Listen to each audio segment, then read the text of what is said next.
Chapter 3.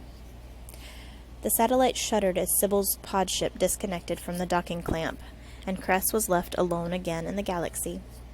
Despite how Cress yearned for companionship, it was always a relief when Sybil left her, and this time even more than usual. Normally, her mistress only visited every 3 or 4 weeks, just often enough to safely take another blood sample. But this was the 3rd time she'd come since the wolf hybrid attacks. Cress couldn't remember her mistress ever seeming so anxious. Queen Lavanna must have been growing desperate to find the cyborg girl. "Mistress's ship has detached," said little Cress. "Shall we play a game?" If Cress hadn't been so flustered from yet another visit, she would have smiled, as she usually did when little Cress asked this question. It was a reminder that she wasn't entirely without companionship. Cress had learned years ago that the word satellite came from a Latin word meaning a companion, or a minion, or a sycophant. All 3 interpretations had struck her as ironic, given her solitude until she'd programmed little Cress. Then she understood. Her satellite kept her company. Her satellite did her bidding. Her satellite never questioned her or disagreed or had any pesky thoughts of her own. "Maybe we can play a game later," she said. "We'd better check the files first." "Certainly, big sister." It was the expected response, the programmed response. Cress often wondered if that's what it would be like to be truly lunar, to have that sort of control over another human being. She would fantasize about programming Mistress Sybil as easily as she'd programmed her satellite's voice. How the game would change then, if her mistress was able to follow her orders for once, rather than the other way around. All screens on. Cress stood before her panorama of Invisi screens, some large, others small, some set on top of the built-in desk, others bracketed to the satellite walls and angled for optimal viewing no matter where she was in the circular room. Clear all feeds. The screens went blank, allowing her to see through them to the satellite's unadorned walls. Display compiled folders: Lynn Cinder, 214 Rampion, Class 11.3, Emperor Kaito of the Eastern Commonwealth, and... She paused, enjoying the rush of anticipation that passed through her. Carswell Thorne. 4 screens filled up with information Cress had been collecting. She sat down to review the documents she'd all but memorized. On the morning of 29 August, Lynn Center and Carswell Thorne escaped from New Beijing prison. 4 hours later, Sybil had given Cress her orders. Find them. The command, Cress later discovered, came from Queen Lavanna herself. Scrounging up information on Lynn Cinder had taken her only 3 minutes, but then, almost all the information she'd found was fake. A fake Earthen identity, written up for a girl who was lunar. Cress didn't even know how long Lynn Cinder had been on Earth. She'd simply popped into existence 5 years ago when she was supposedly 11 years old. Her biography had family and school records prior to the hover accident that had killed her parents and resulted in her cyborg operation, but that was all false. One had to follow Lynn Cinder's ancestry back only 2 generations before they hit a dead end. The records had been written to deceive. Cress glanced at the folder still downloading information on Emperor Kaito. His file was immeasurably longer than the others, as every moment of his life had been recorded and filed away. From net fan groups to official government documentation, information was being added all the time, and it had exploded since the announcement of his engagement to the Lunar Queen. None of it was helpful. Cress closed the feed. Carswell Thorne's folder had required a bit more legwork. It took Cress 44 minutes to hack into the government records of the American Republic's military database, and 5 other agencies that had had dealings with him, compiling trial transcripts and articles, military records and education reports, licenses and income statements in a timeline that began with his certificate of birth and continued through numerous accolades and awards won while he was growing up, through his acceptance into the American Military Republic at age 17. The timeline blinked out after his 19th birthday, when he removed his identity chip, stole a spaceship, and deserted the military, the day he'd gone rogue. It started up again 18 months later on the day he was found and arrested in the Eastern Commonwealth. In addition to all the official reports, there was a fair amount of swooning and gossiping from the many fan groups that had sprouted in the wake of Carswell Thorne's new celebrity status. Not nearly as many as Emperor Kai had, of course, but it seemed that plenty of earthen girls were taken with the idea that this handsome rake on the run from the law. Cress wasn't bothered by it.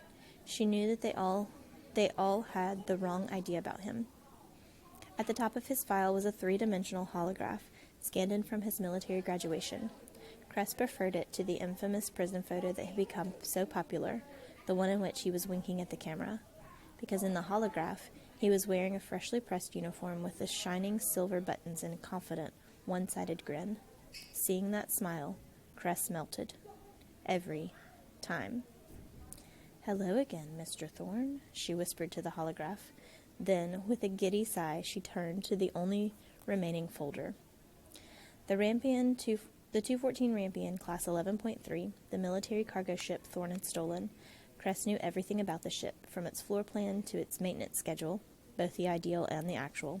Everything, including its location. Tapping an icon in the folder's top bar, she replaced Carswell Thorne's holograph with one of a galactic positioning grid. Earth shimmered into existence, the jagged edges of its continents as familiar to her as little Cress's programming. After all, she had spent half her life watching the planet from 26,071 kilometers away. Encircling the planet flickered thousands of tiny dots that indicated every ship and satellite from here to Mars. A glance told her that she could look out her Earthside window right then and spot an unsuspecting Commonwealth scouting ship passing by her nondescript satellite. There was a time when she would have been tempted to hail them, but what would be the point? No Earthen would ever trust a Lunar, much less rescue one.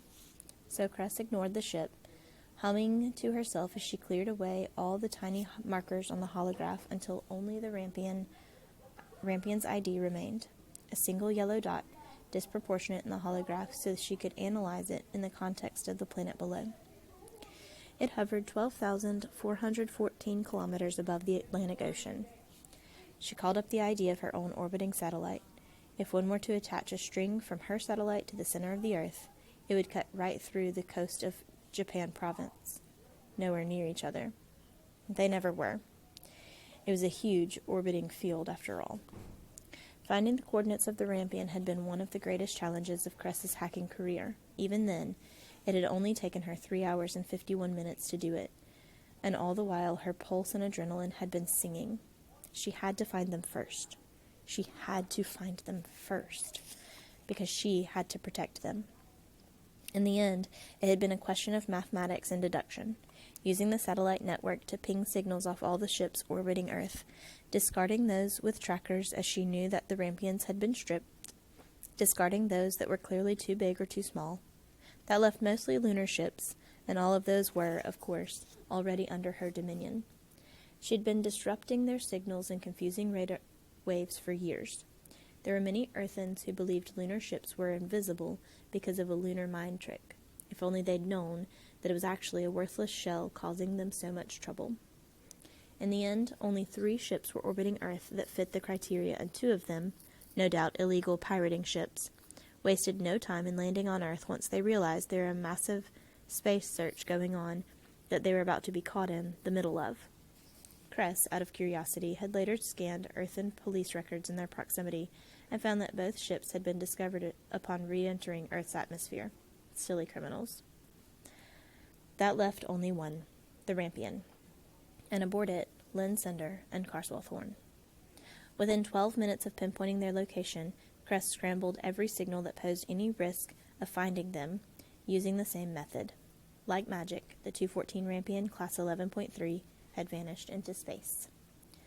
Then, nerves frazzled from the mental strain, she collapsed onto her unmade bed and beamed deliriously at the ceiling.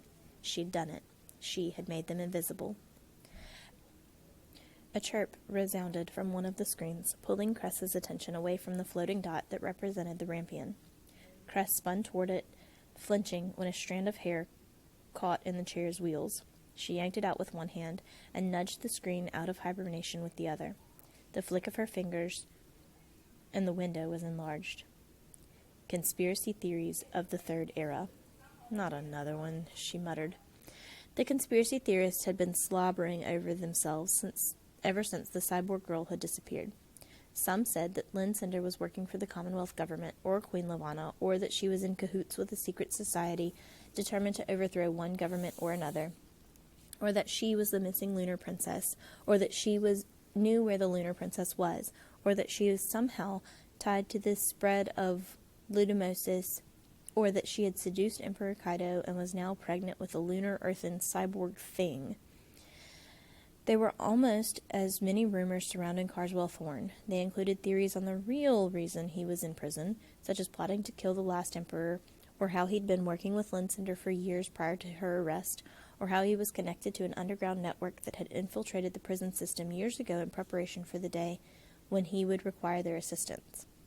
This newest theory was suggesting that Carswell Thorne was, in fact, an undercover lunar thaumaturge meant to assist Lynn Cinder with her escape so that Luna would have an excuse for starting the war.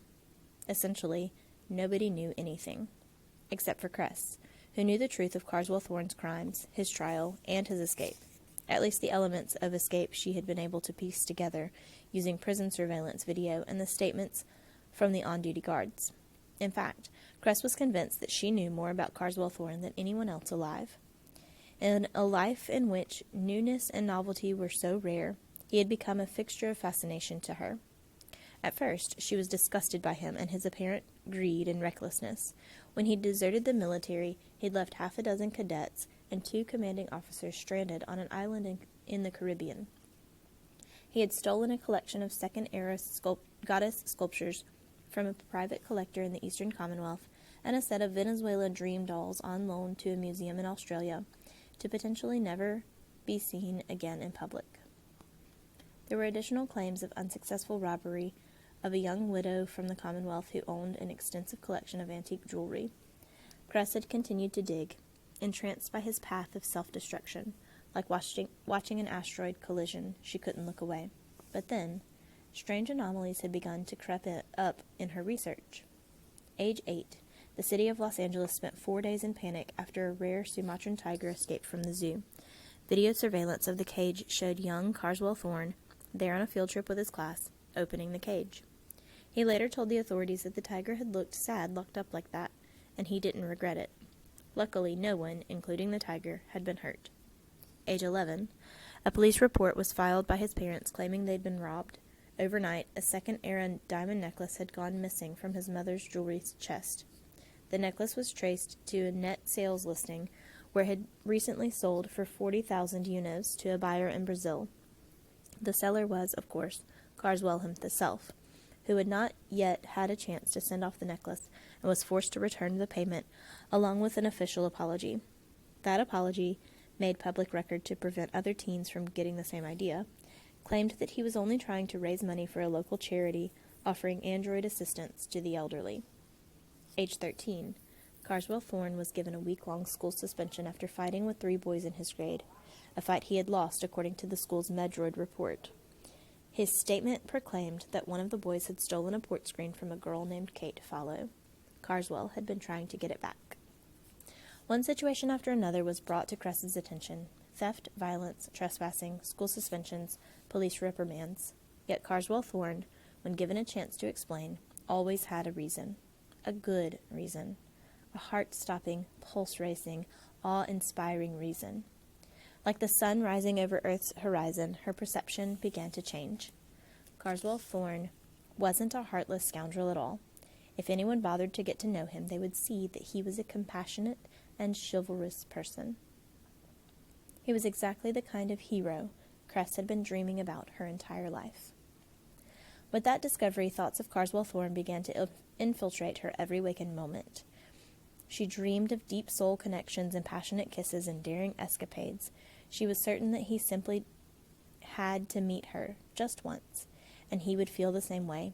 It would be like those epic love affairs that exploded into existence and burned white-hot for all eternity, the type of love that time and distance and even death couldn't separate. Because if there was one thing Cress knew about heroes, it was that they could not resist a damsel in distress, and she was nothing if not in distress.